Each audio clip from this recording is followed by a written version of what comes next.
Hi, this is Naftali Visser from Humans Working Academy, where we teach companies how to thrive by focusing on what's most important, which is people.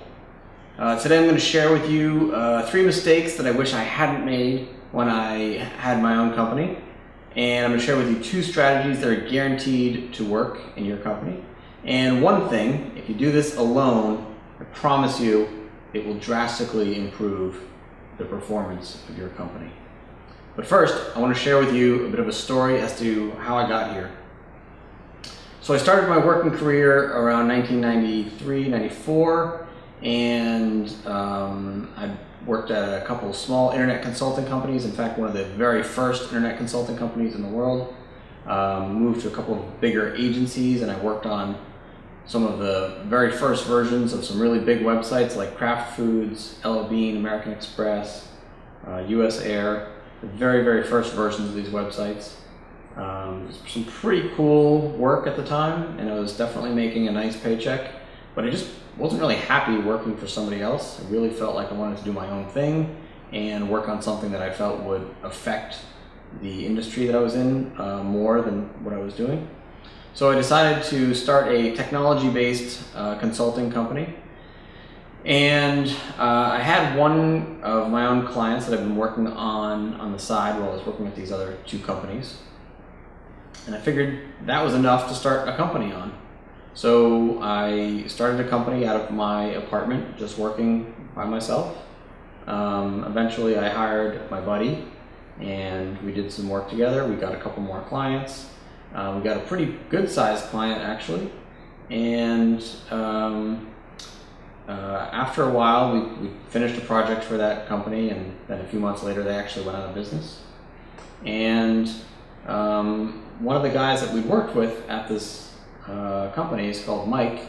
He was a really nice guy and a good programmer, and I wanted to hire him. So I phoned him up and said, "Hey, will you come work with me just on a freelance basis? We need some help on a few projects." And he said, "Yeah, I can do that for a little while, but I really need a full-time job, and I need benefits, and I need a salary like I was making, and all this sort of thing." So I said, "All right, let's talk about it." I said, I don't really know that I can do that right now, but let's talk about it. And he eventually convinced me that this was really what he needed, and I said, I don't really know how I'm going to be able to do that, but I'm just going to trust that it's going to work, and let's just run with it. Then he sprung a bit of a surprise on me, which was my buddy also just got laid off from the same company, and he kind of needs a job too, and I don't really want to go anywhere without him, so if you hire me, you kind of have to hire him too. And I told him, look, I have no idea how I'm going to pay you. I certainly have no idea how I'm going to pay 2 of you. But for some reason, perhaps I was just young and stupid, or who knows what, I said, sure, I'll do it. And amazingly, about a week later, we got a really big project that made it amazingly easy to pay their salaries. Another buddy of mine had started a company and wanted us to develop the e-commerce software for his company. So from there, we got another couple of people. We were up to 6 at this point, all working out of the living room of my apartment. We were bursting at the seams in my apartment. So we got a nice office downtown Boston, and it was a really cool, fun place to work. Everybody had great benefits, great salaries. There was food in the office all the time. We went out for drinks a lot. We went on some trips together. It was really a fun place to work, and we were cash flow positive from the beginning, profitable from the beginning. We only took a small loan at one point to buy a little equipment, and then everything kind of came crashing down. So it was around March of 2001. Like I said, everything had been going swimmingly, and one of our clients decided that he wasn't going to be able to pay us a lot of money that he owed us. So we had done a $200,000 project for this client, and he told us he wasn't going to be able to pay us $100,000 of that amount, even though we completed all of the work. So that was pretty horrible. I didn't actually share this information with my team, which in hindsight was one of my biggest mistakes. I just kind of kept it to myself, felt that weight of the world on me, felt like, I can fight through this by myself, I can shield everybody from this information. And I figured, all right, we'll figure out a way around this. And we would have, I think. But unfortunately, about a week later, NASDAQ dropped below 2,000. And when that happened, all of our other clients, about 5 of them at the time, each of whom gave us maybe $10,000 to $15,000 a month, all told us, we're gonna kind of hold off on what we're doing, reevaluate. So these two things together just meant that we absolutely could not survive as a company. So there was about 10 of us at the company at that time. I sat everybody down around a table, and I stood up in front of them almost in tears and said, look guys, I love you all, which I absolutely did, but it's time to go. It's Wednesday, you're supposed to be paid this coming Friday. That's not gonna happen. Your health insurance is canceled pretty much right now. And there's no money in the business bank account. In my personal bank account, there might be $500. So it's time to close the doors. And nobody said anything. They just kind of all sat there and stared at me, which was not actually that uncommon. They were a bunch of 20-something-year-old programmer guys who weren't that vocal. But I begged them, I said, please, somebody just say something. I was just so nervous presenting in front of them. So one guy said, I'll stay. And this guy was sometimes a joker and sometimes wasn't all there. So I didn't really know what to make of his comment, so I just kind of blew it off and said thank you, but not an option. And then the next guy said, yeah, I'll stay too. And the next guy said, yeah, I'll stay too. And he said, you'll come up with something, you always do. And then, one at a time, the rest of the guys said, yeah, me too. And so basically let me finish the story actually. So then one of the guys, the first guy said, I have an idea. How about if we all go get freelance work? And instead of doing it at home, we come to the office and do it. That way we can help each other. And that way we can take on harder work than we would have otherwise taken on. And then, once we get paid, we can give you some money to pay the rent. And I didn't really know what to do with myself at that point. I was really beside myself. I realized that all this fear that I had had around this horrible situation and around situations in the past that I didn't want to share really were unfounded, because this team was so loving and committed and really a team that we really would have done anything for each other. And had I only spoken up earlier, a lot could have been different. But anyway, for 2 months, these 10 guys worked for free. And I say for free, and really for the most part it was, because everybody was making a very nice salary and benefits and whatnot. The benefits were gone, the salaries were gone. The only payment that there was every once in a while, one of the guys would come to me and say, I need to pay my rent. I'd say, all right, what do you need? And they'd say, $1,200. I'd say, okay. Give me a few hours, I'll figure something out. And I remember one of the things I would do is I would call an old client that had wanted us to do something. And let's say we had told them it would be $10,000 to do this project. I would call them and say, hey, you know that $10,000 project you wanted? I'll do it for $2,000, but you gotta pay me in advance. And I got some of the strangest responses, as you can imagine. Some of them thought I had a drug habit or who knows what. But I said, no, just trust me, I just need the money now, and I'll give you the project in like a week. So somehow I convinced some people to do this, and they'd give me the check, and I'd give it to one of the guys to pay their rent, and then I'd stay up all night doing the programming by myself to finish this project.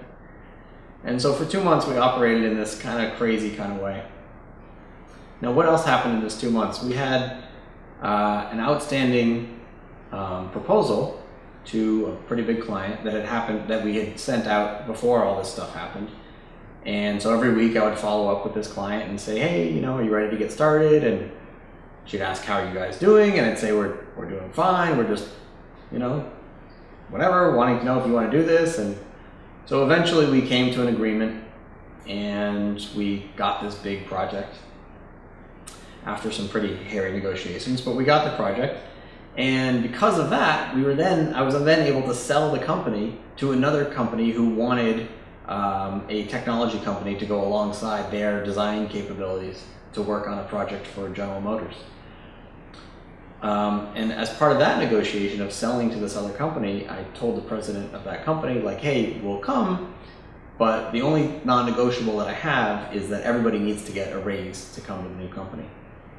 And he looked at me like I was crazy, which I kind of am, and he said, are you kidding? Like, the economy's in the tank, and people are losing their jobs left and right, and now you want raises for your guys. They should be happy they have a job. And I said, yes, I understand, but sorry, it's the only thing I'm not negotiable on. And I know, basically I said, you need us more than we need you, because they really did in order to finish this project for General Motors. And so that was something that we got. So that basically made up for everybody's back pay, kind of, sort of. And we were able to stick together as a team. And still to this day, we're all pretty good friends, and we'll really do pretty much anything for each other. Now, you might be saying, that won't work for my company because I have 10,000 people, and that would only work if you have 10 people. It's just not true. I've studied cultures of very successful companies for many years, and these sorts of strategies work in companies of all sizes. You may also be saying, look, I wish I could implement some of these stuff, but my hands are tied because I work inside of another company. I'm just a cog in somebody else's wheel. And I can tell you that after this experience, I worked in some other companies as a chief technology officer or as a director, and my teams were solid and operated the same way that my company did, the team in my company did, even inside of otherwise pretty dysfunctional companies. We were able to get projects done on time because my team trusted me that when I said something was important, it actually was important, and they would drop everything when I said something was important and had to get done.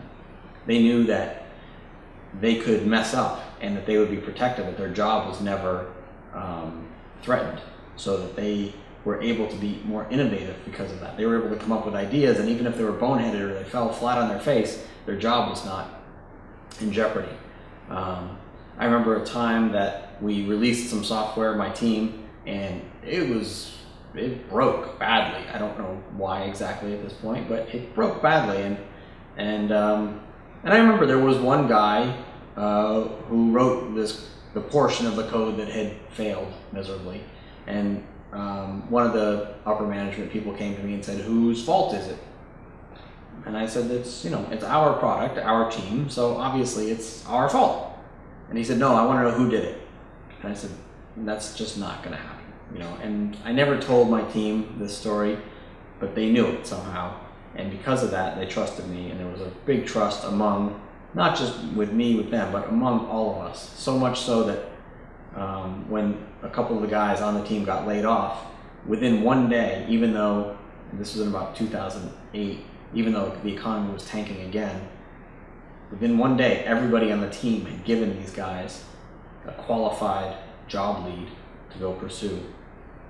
So it really is a way to do this kind of stuff, even in any configuration of people. That's all it's about, is people. So where do we go from here?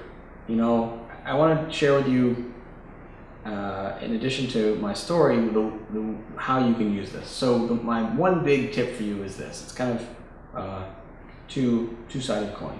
First, you need to get rid of people in your organization that are not contributing, or that are negative, or that are controlling or abusive. And first, I would suggest working with them for 3 months to try to get them back on track. And if that can't work, they just have to go. 2 people can easily drag down 10 good people. So next, you need to focus more energy on hiring. And I don't mean more time or more effort or more work. I just mean more energy. You need to think that hiring is the most important thing that you do. And most companies think that the work that they do, if they're a consulting company, the consulting that they do, if they're a plumbing company, it's the plumbing. That's the most important thing that they do. But I disagree. I think that hiring is really the most important thing you can do. And a lot of energy needs to be dedicated to it. So what is energy? Well, it comes in many different forms, but I think one of the things I would invite you to consider is that for most companies that I've seen, the process by which we try to attract people to our companies is completely different from the way that we try to attract people to us in other aspects of our lives, even in business. So for example, think about how you might go to a networking event or how you might present in a meeting to a potential client and how you try to attract that client to yourself. Those are the strategies that you should be using to attract people to come and work at your company. So just think about how you attract people to you as friends or romantic partners. Those are the same strategies you need to be using to attract people to work at your company. Another aspect of energy is language. A lot of the language that I see around hiring is absolutely flawed. Recruiting, for example, is a term that is used, which technically can mean bringing people into an organization. But until recently, it didn't mean that. It was only used in the context of soldiers. And guess what, folks? This isn't a war, right? There's no war in companies. There's no competition is not a war. And if you think it is, you've lost already, all right? So I would urge you to think about language. Think about words like phone screen, right? We're not screening people out. We're inviting people in. It's the same process. You can still have a conversation with people on the phone before you bring them in to see if they would be a good fit or if you think they would be a good fit. But don't call it a phone screen. Don't keep people out before they've even tried to come in. When you interview people, it should not be an interrogation. It should not be two people sitting across the table from each other and one person trying to figure out what the other person doesn't know. I've really found that if you offer people an opportunity to brag about themselves, to tell you what they're really good at, what some of their successes have been, usually they'll light up and really want to tell you. And if you can listen well, you can figure out how those things would be beneficial to your company. If you only ask them things about things that you're already familiar with, that's all you're going to learn about them. But in fact, they may have a world of things, other things to offer that you never even considered. So I could obviously go on about this for a very long time. I've studied this, I've experienced this, but I'm going to leave it here for right now. So where do we go from here? You can take this story, you can take these tips, and I guarantee that you can use them in your company and have a measurable result pretty quickly.